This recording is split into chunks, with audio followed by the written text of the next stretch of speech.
Bonsoir, bonsoir, bonjour. C'est Congo News 24. Bande Konanga, comme toujours avant de commencer notre émission, nous disons merci à Dieu. Nous disons merci à nos chers abonnés et téléspectateurs qui nous suivent partout dans le monde et en République démocratique du Congo. À la une ce dimanche, les confessions religieuses toujours en désaccord. Bandeko Bokoyo qui interview, il y a Abenchole, Bokoyo qui interview, il y a Dodo Kamba, do Ezaya ko inda passe c'est indi, alors balobi bazonga sur lundi, mais toujours mon até compromis ni ne kozom. Alors et comme à ce qu'on a Assemblée nationale ba déjà décision. Alors bandeko nanga, toko développer ensemble. Deuxième point bandeko nanga, et indi na Rwanda. Boyoka oyo ADF basali bande kotoko développer ensemble yango baloba akyo obo sala baninga mabe ekozongela bi alors bande kotoza la connecter toko développer ensemble. Troisième point bande konangai et yindi na hôtel de ville de Kinshasa IGF verrouille l'accès à la cellule financière. Boyoka oyo esalami bandeko na hôtel de ville AGF ayindisi alors bandeko ngobila bientôt aux arrêts. Alors toko développer ensemble. Alors chers téléspectateurs bandeko nangai tous à l'ensemble et comme étant auto solaka masolo bandeko oyo esalami na réunion ya confession religieuse yangunde auto bande mission. Boye sabandeko sont en ligne, bazala déjà connecté pour bakota émission na biche bandi. Les confessions religieuses toujours en désaccord sur le président de la CENI. Les six confessions ba ebisi bango biso position na biche za Denis Kadima. Et c'est ces catholiques baza toujours contre. Alors, Senko, ils ont dirigé na Benchole, ils ont fait cette interview après la sortie, il y a Oye Yindaki et du compromis, et puis Didier Dodo Kamba peut appeler ce message. Bande ko va même te progresser. Tonto lo bakyo. Situation Oyo. Babenga onzana ka kolexaler. Yango bomoni côté les six confessions religieuses ba komeli mbala mo président de l'Assemblée nationale. Malgré bazonga lundi. Mais lundi yango malamba signé PV wana ya Denis Kadima. Ceux qui ba signé te donc wana faire masou. Parce que date ba pese bango koki. Les six confessions religieuses bazako tosa au gouvernement bazo tosa vraiment que va respecter date one il y a 72 heures où il expiré ce dimanche. Alors 5 ba yosenga lisusu lundi. Alors le lundi na zomone loko ba kosala te. Situation oyo il y a des tireurs de ficelles mais toujours à côté. Les tireurs de ficelle, ba yebi pourquoi bazo tirer ba ficelle. Mais ezamawa. Beaucoup tirer ficelle la makambo ti wapi. Peuple azana besoin makambo etambola. Alors, yango tanto la makambo yo ezolaksa clairement comment notre pays bato bazana besoin ka ba poste. Et ça facilite. Oyo église catholique na église protestante bazakusala et ça n'a rapport il fallait qu'il accepte en consensus oyo 6 au baza majorité ba voter baba comme le plus grand l'église aba compter les plus grands églises aba compter le nombre de représentants sur place. En voyant le nombre de représentants sur place, ça se voit clairement que les six confessions religieuses basent à majorité. Donc, bango, il faut bandir ensemble. Bande boko yoka oya benchola lobi. Na oyo Dodo Kadima lobi. Boko yoka que ça différent. Pas toujours de compromis entre les chefs religieux sur la désignation du candidat président de la Commission électorale nationale indépendante, la CENI. À la rencontre de ce samedi 2 octobre, les désaccords sont persistés. Selon le secrétaire général de la conférence épiscopale du Congo, aucun compromis n'a été dégagé entre les 6 confessions religieuses. Conduite par les prophètes Dodo Kamba ainsi que les 2 autres, à savoir l'Église de Christ au Congo et l'Église catholique, Masolo Oyelobami, Bazuata compromis. Donc, ils ont l'accès clairement que Oeza collecte salaire. Tant il fallait pas avancer les dossiers congolais bazakozé là, on avance. L'élection, il y a 2023, il fallait recenser ça là avant. Bazo bongisa me balingi présent sénat à sur place, qu'on sabayo kana ministère de l'Intérieur, comment va procéder na nomination ya batoyo bako diriger misala wana nyonso na recensement.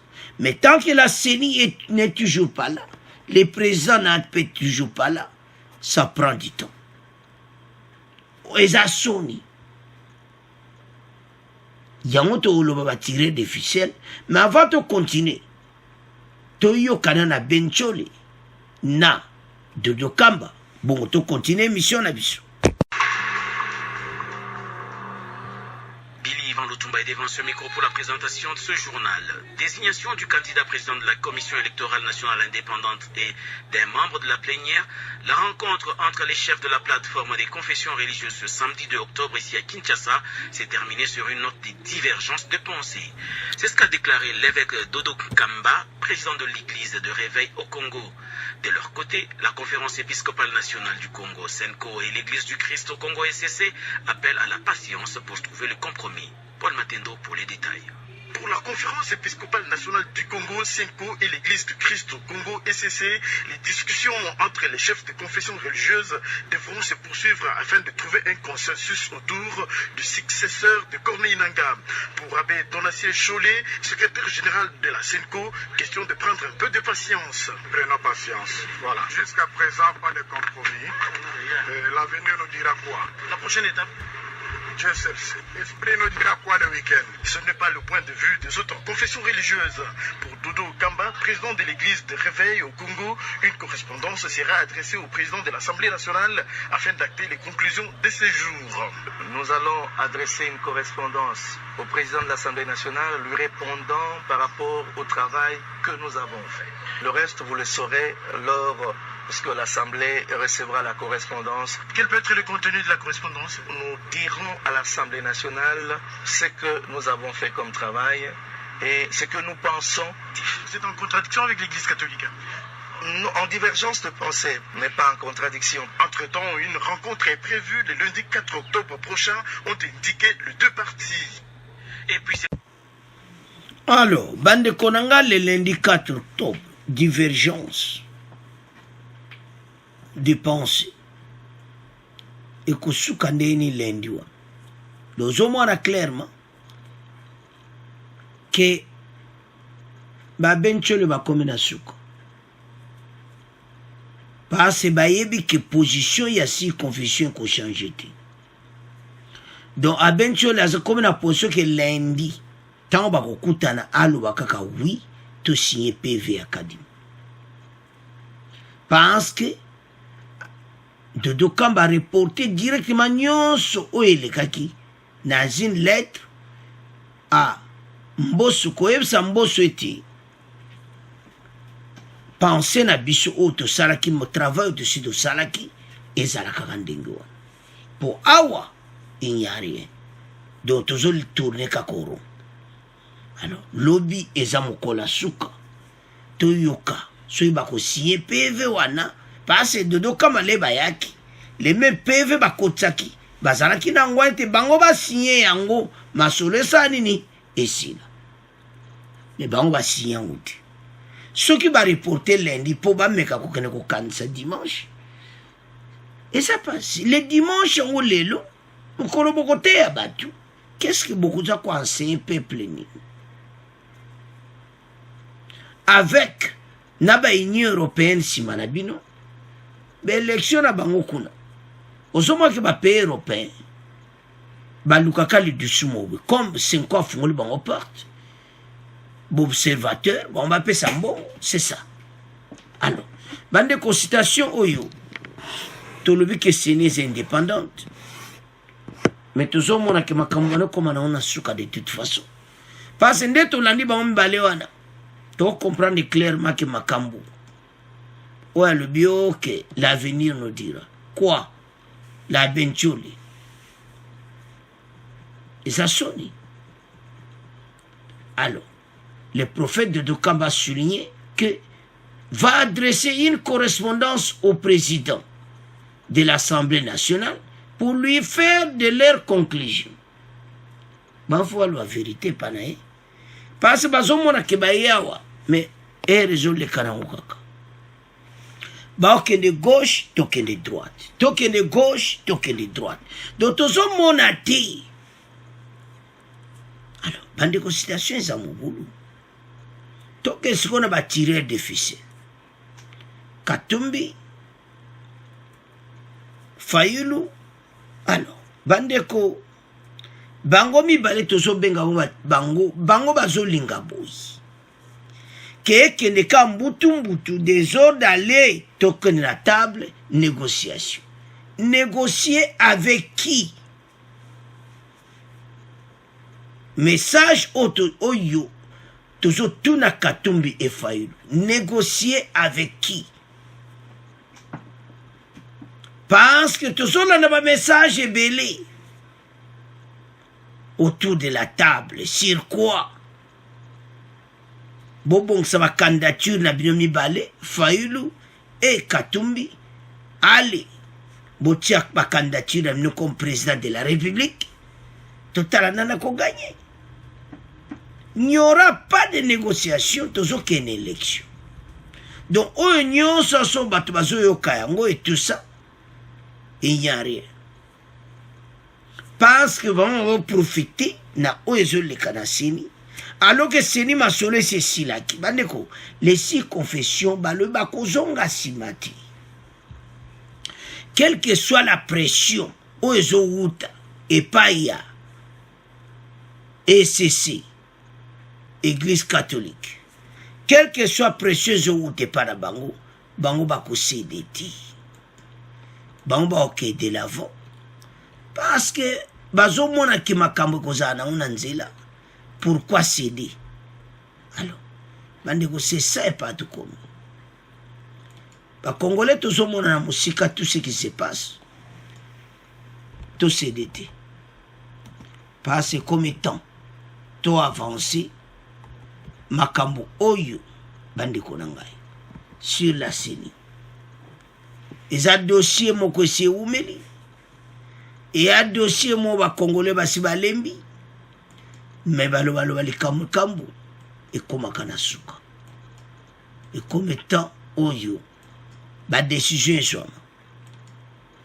Parce que ça fait la honte. Et ça la kasoni. Comment on a qui bango ba te kabiso biblia.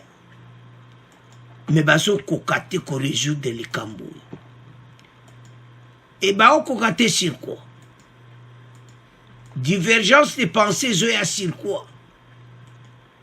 Parce que Moussou Bazar va agenda caché. Une mission claire que faisons ceci. Zoa Moutuboy. Parce que Fachi a l'éclaté. Tant boza la bilokwana, boza la confondu parce que Bosimba ka Biblia. Nzaba linga boza la juste, quel que soit problème en Wezandeni. Mais tant que boza juste été, c'est un problème. Avec, il y a des divergences de pensée. Donc, c'est un grand problème. Alors, il faut pas résoudre le plus tôt possible pour makambo etambola. Mais tu éviter de bakuta na lendi. Makambo esangani na bato yo bazolinga mboka ti. Na bato baolinga Congo ko kana poto. On n'en parle même pas la situation de l'Est. Je donne un exemple. Moïse Katumbi a Kenaki Nago. Il parlait toujours il y a sinistre. Mais pourquoi pas parler Katumbi na Est à l'opinion ce cas-ci sinistre? La majorité. Pourquoi pas prendre des initiatives? Ngala zana mbongo.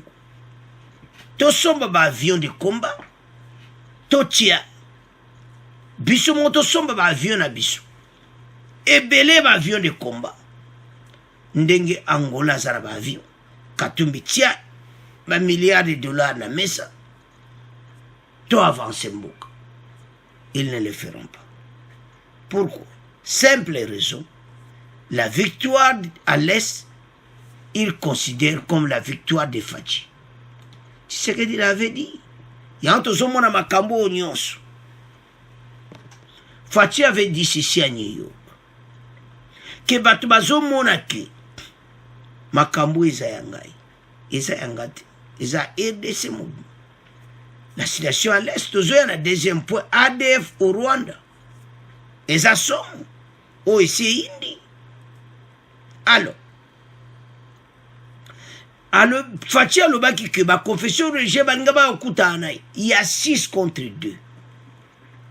C'est qu'on te comprendre. Quand le chef de l'État dit ça, c'est-à-dire les 6 sa majorité et les 2 sa minorité. Azana muda okote la ti ba ke ba yokan. Ba ke ba yokaniti. Toujours bato ba sa 6 ba tia présent parce que bande ko tozali ata bo kiti bo mati. Bolando tozoloba. Denis Kadima sera le président de la CENI. Il y en a les gens qui sont bazo kansa sur indeni. Oyo to tozoba ko l'excellent pas Dodo Kambala a dit clairement bolandi une interview que nous allons écrire au président de l'Assemblée nationale pour lui faire rapport de leurs conclusions. Parce que bamoni abazo l'exara leur na batoyo tutoro. Mboka aide ces mboko toza ba dossier bela ko traiter toko kama na dossier moko oti. Lobby za mukola suka ba okutana et c'est cela la fin ya masulu. Donc lobby toza espoir a benchola ko signer PV wana ya 6 confessions religieuses pour Denis Kadima comme président de la CENI. Ceux qui va signer, parce que l'Assemblée nationale va décider et c'est tout. Alors, Bande Kolanga, c'est à ce point, tout ce qui est premier point, tout comme on n'a point de bandi. Alors, Bande Kolanga, Boyoka, Oyo, ADF, Basali na Kigali, Rwanda, message à la police rwandaise. Arrestation de 13 personnes travaillant avec les ADF et soupçonnés d'avoir planifié des attaques terroristes. Nakigali, la police rwandaise a présenté Bato Bakangi, de Bozoa Moulongwana, a présenté Bango comme des cellules ADF. Sont au total 13. Bango, Yanto Lobat. Bozolinga, bisoka tozana ba problème lelo yeli bangongai ba okansate ba okata ADF a se limiter kana ADC bande bato yo basakana wati ce qu'ils ont fait en Syrie et en Irak bo comprendre que dans les deux pays yango ba nga basale pana biso et kepe na Rwanda. La police rwandaise a annoncé vendredi l'arrestation de 13 personnes soupçonnées d'avoir planifié des attaques terroristes dans la capitale Kigali et les a exhibées devant la presse. Balakisi bango ce vendredi devant la presse à Kigali. C'est cool.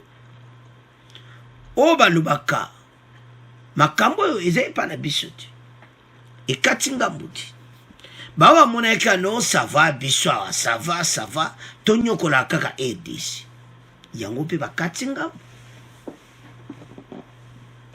bato yo s'en fout tant que baozo ba richesse na bo bato ADF bakosala yango. Le problème avec le Rwanda bayebi ke Rwanda bazana ba problème pe na biso. Les ADF bayebi makambo tout bande tolandaki mission oyo totiaki ya Sud Kivu bolandaki bino bato nyonso bolandaki yango comment débat wana elekaki ke na Sud Kivu le Rwanda a fabriqué bamaimai na bango oitiaka confusion na vrai maimai ya ADC bapeuple bazo défendre mboka mais bazomona ke échec na échec tala sikoyo biso za bato nyokwami mingi sikoyo bandeko donc babombe comme kosalama na kuna Rwanda. Les suspects ont été arrêtés avec du matériel pour fabriquer des bombes, notamment des explosifs, des fils, des clous et des téléphones, a indiqué la police nationale rwandaise. Au besoin, la police rwandaise a expliqué dans un communiqué. Bakangi police rwandaise na biloko wana. Donc, bato yo bayaki kuya. Bayaki teka po kaka pona ADC kaka leon bakati frontière. Ba voisin bako vivre makamu na bango. O balobo sali moninga lobi kozongela yo. Bakomi na problème sur lui. Bakomo vivre na panique. Mutazambala le kati. Il faut battre les bis. Panique koti na Kigali na ndenga mukiti.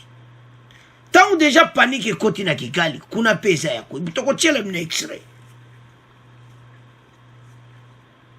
Bato yo ya bazambala. Bande ko soki ba ina mission na bango c'est ça. Oye poni bake kuna na Kigali. Rwanda batindaki armée na bango na Mozambique. Et pas wapi baninyo bazali. A Mozambique bandeko bazo saka ndi ba osale pana biso armée rwandaise bakendaki na Mozambique ko aider armée wana pona ko déloger ADF. Bitumbati le zakuna armée rwandaise zakuna bazo proclamer pe ba victoire kuna et bangona ADF na Mozambique eza ya kuinda. Alors ba ADF bazepa na biso bakatinga kwa bango pe baki ko attaquer ADF na Mozambique parce que armée rwandaise baza na Mozambique. Donc bakende kuna po baiti armée ya Mozambique na ba ADF o bakotela ki bango kuna yango bomoni pe bazo vivre makambo yango le bakangi bango ba présenter bango na la presse. Alors tolanda extrait oyo bon to continuer mission.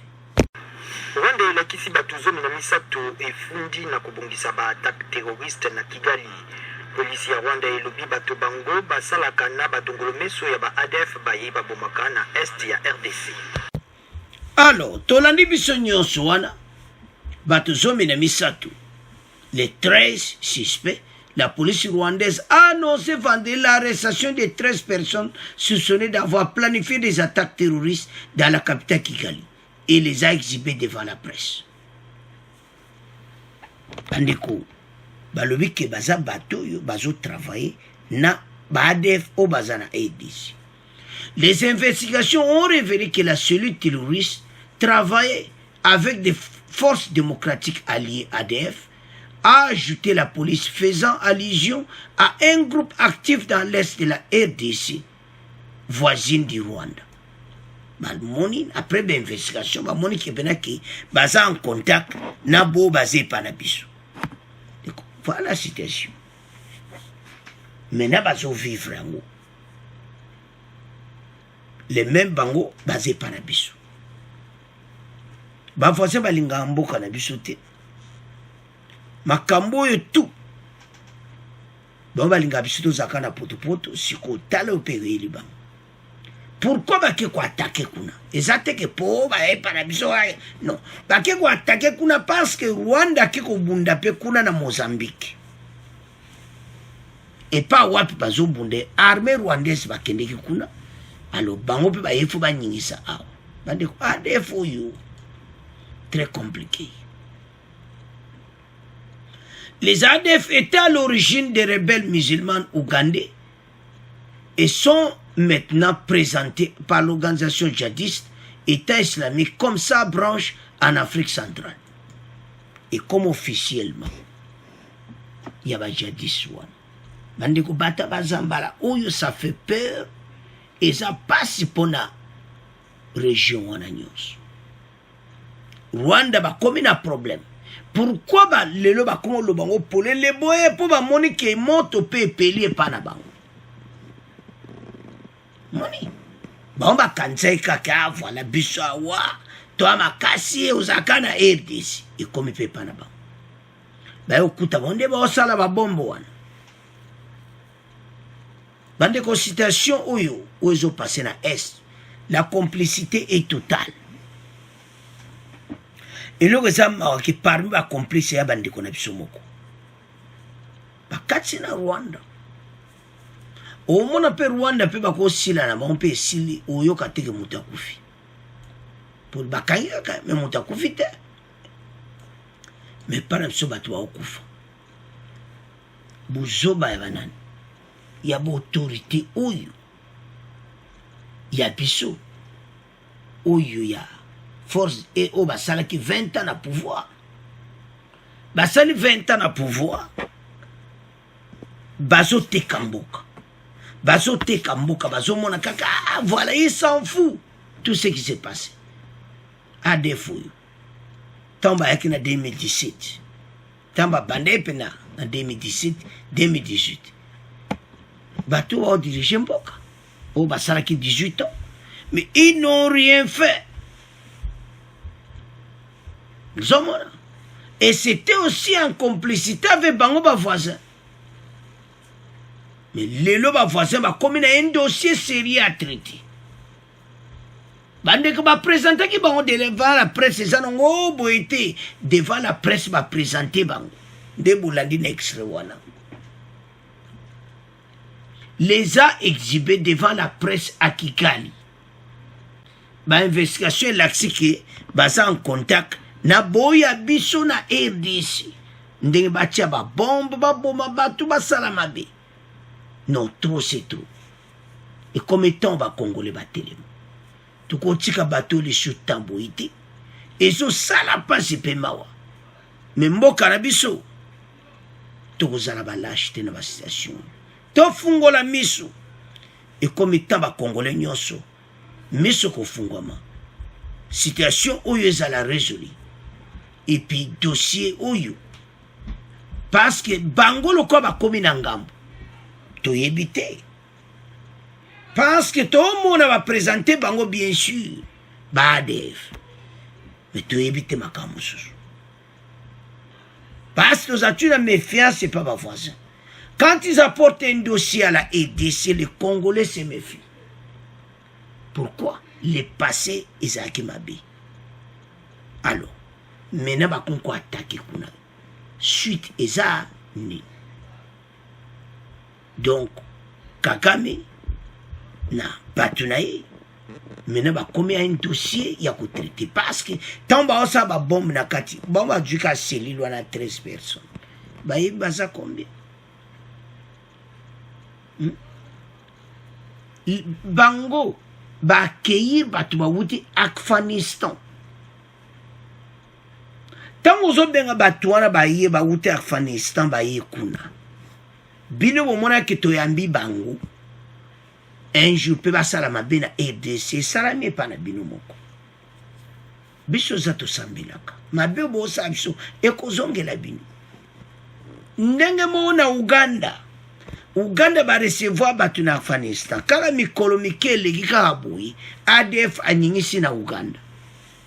Pourquoi ADF a kunko attaquer na Uganda na Rwanda? Aebi. makambo nyonso bandeko menzamba kotika biso te. Ils seront contre nous. Bango ba olinga RDC a toujours déstabilisé kaka bizarre, mais le Dieu là azana contrôle la nyonso. Nzambe akobatela mboka. Toza na kimia o eza mboka na biso. O nyonso ba osala biso ekozongela bango. Mena Rwanda mayeli sili. Bazoyebe loka kosala te. Bazoluka ndeni akodusola bakosala ndenge ni. Mabombe yango wana ekiteli bino na kati ya Kigali. Temba bana koningisa. Bino mpe boko lomolo bate abiso ape parce que baba kotia ba rebele pana biso. Siko bango bandi fresh. Ndenge batyo ba bandi bata bakangi 13 ça va kombo yoka. Eza lokola oyo sali bania mabezo zongela bango. D'une manière ou d'une autre. Ils ont même accueilli battu bele ba goudi Afghanistan ba kitakiwa. Ba on t'a recevoir battu avec l'idée qu'il y a tout l'axe que biso peut ça quoi accueillir ba visiteur. Mais biso to yamba pe bino ba Rwandais. Talo ça mais pas na biso. Bande ko bolanda ke mission to salaki. Ya bande ko ba soi-disant les banyamuli. Ba Congolais ya Sud Kivu ali banda lelo bobenga ba tuchi Rwandais bobenga ba nyamulengite. Parce que basala ba truciste belé et puis ba sengi tribunal international à RDC. Alors, pour te clôturer na dossier na biso yo bandeko.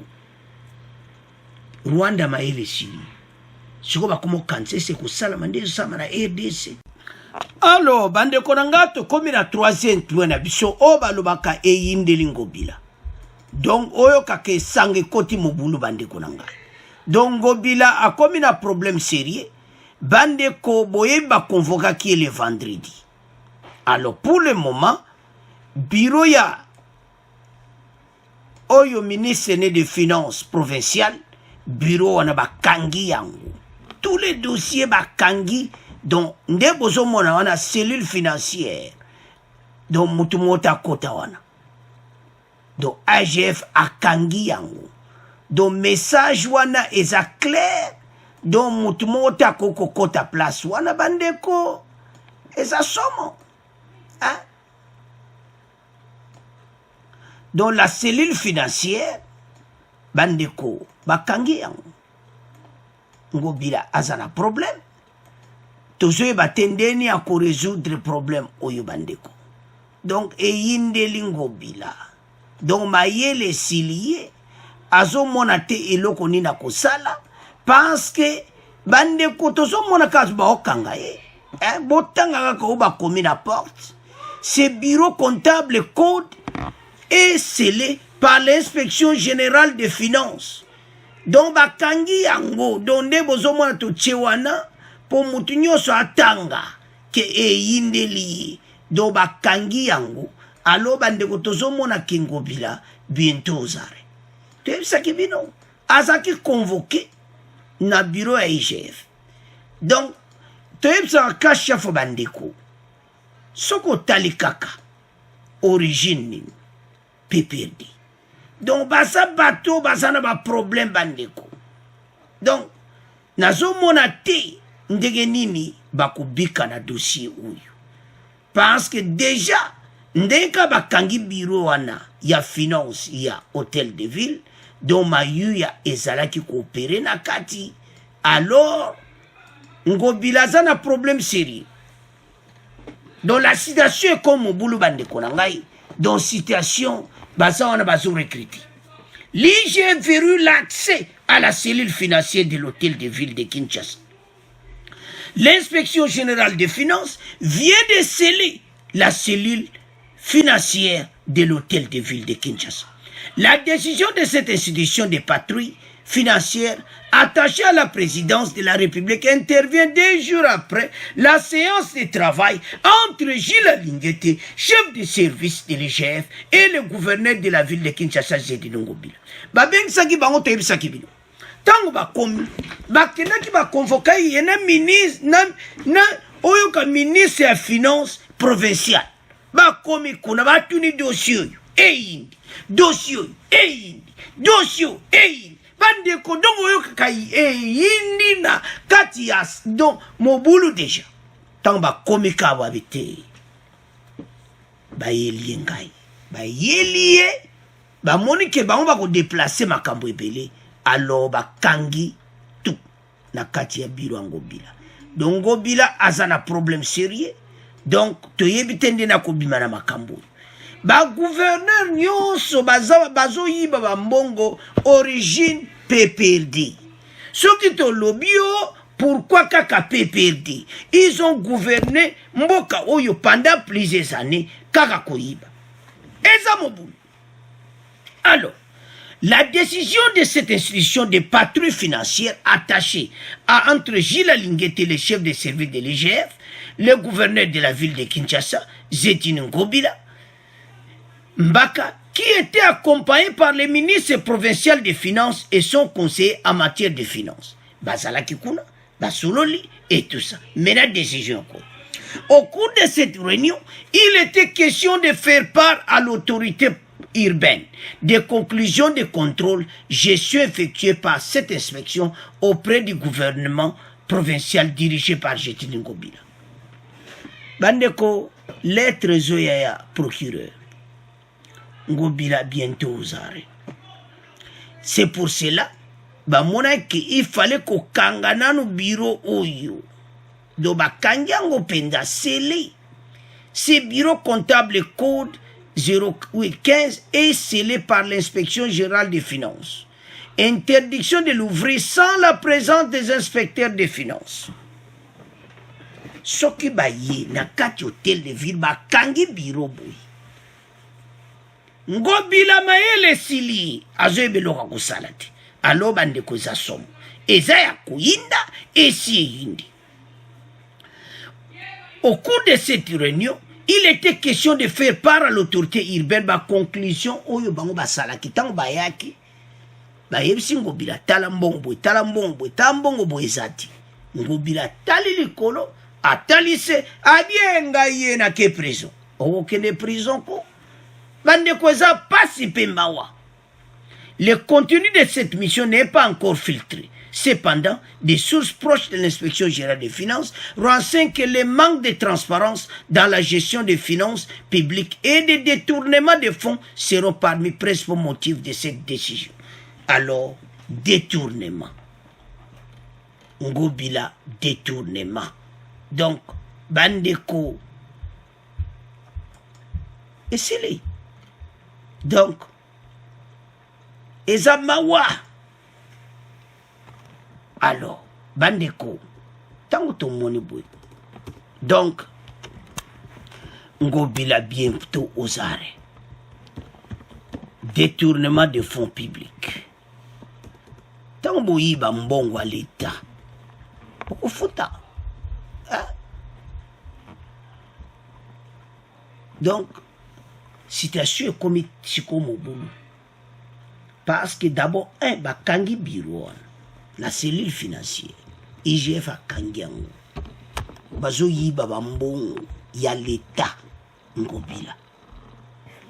Donc, Obalubaka et Yindeli Ngobila, bientôt aux arrêts.